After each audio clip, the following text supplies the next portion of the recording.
കവിത രാമായണ വഴിയിൽ. രചന ഷീന ശ്രീജിത്ത്. ആലാപനം മണികണ്ഠൻ. രാമനെ മാത്രം ധ്യാനിച്ചിരിക്കുന്ന മേദിനി സുതയെ നമസ്കരിക്കുന്നു ഞാൻ. മാനസ തമ്പുരുവിൽ തരംഗമുണരുന്നു രാമായണത്താളിൽ മിഴിതലോടുമ്പോൾ. കനകക്കൊട്ടാരത്തിൽ വാഴാൻ കഴിഞ്ഞിട്ടും രാഘവ വരവിനായി പ്രാർത്ഥിച്ചിരുന്നവൾ ഉരുകിത്തീരുമ്പോഴും ചഞ്ചലയാവാതെ നിശ്ചലയായി നിന്ന നിരാലംബയായവൾ.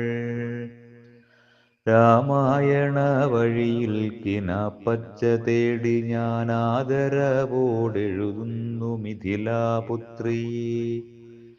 എന്നുടെ കാവ്യമായി താളത്തിൽ ചൊല്ലി അകതാരിൽ ഹർഷം നിറയ്ക്കുവാനായി.